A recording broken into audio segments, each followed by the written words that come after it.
Hey folks, we're up here in New Hampshire. Today we're going to be looking at some compact and subcompact firearms.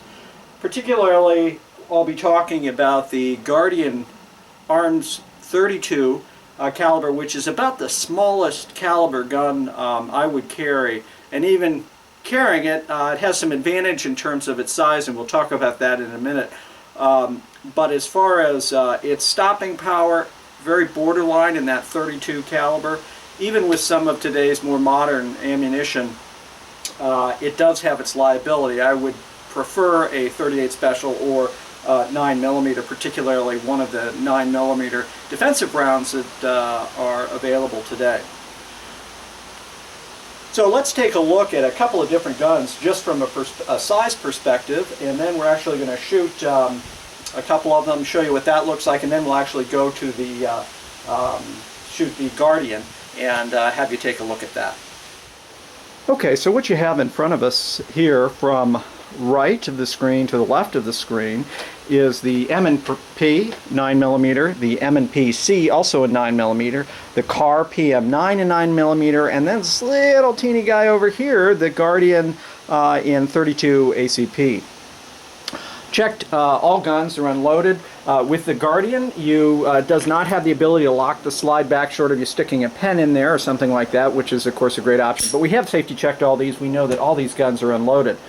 So when you're shooting a full-size handgun, of course, one of the nice things is it's very easy to get a good grip on it. It's very easy to present the weapon when you need to from a holster or concealment. Much easier with a long sight radius to get a good sight picture.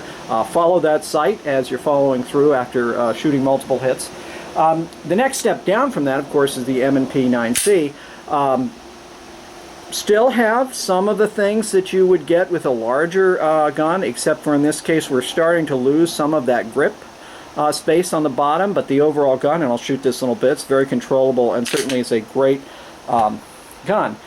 Now we're making a step down between the M&P C, M&P Compact on the right, and then the CAR PM9.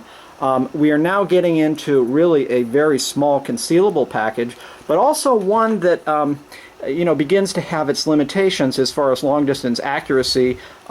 Manipulating the gun, as the gun becomes smaller, it is more difficult to manipulate the gun, particularly in terms of clearing malfunctions, things like that. Also with these small compacts, you've got a relatively tight spring in here, so the gun will operate, which means you've got to have some decent hand strength to be able to operate that.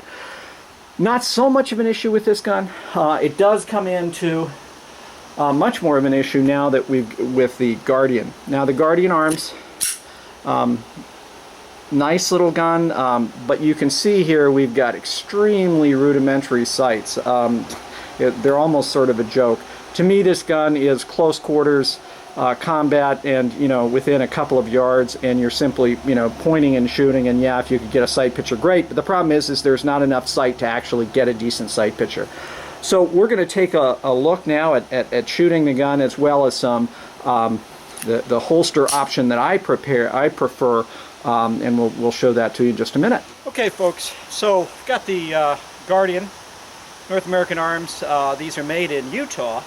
And I've got an IDPA target, and literally I think maybe 3 yards maximum from the target.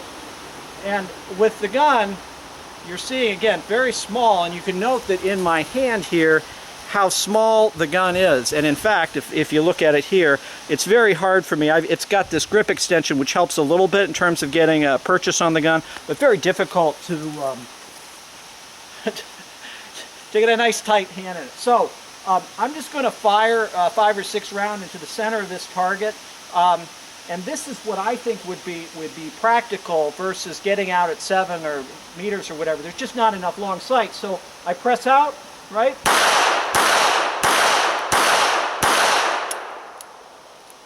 Now, unlike a conventional gun that is designed to lock back, this does not lock back. So after that last one, you're going to get a click. So let's take a look at the target, and I believe what you're going to see is, yeah, okay, so at this distance, I'm all pretty much in the center of the target. We've got all hits right in there. Well, no big deal. I'm only 3 meters. I'm now going to step back to about 7, and we're going to see whether or not I can do the same thing and sort of keep them in the same area. Again, defensive use of this pistol is not exactly something you'd be shooting an IDPA match with.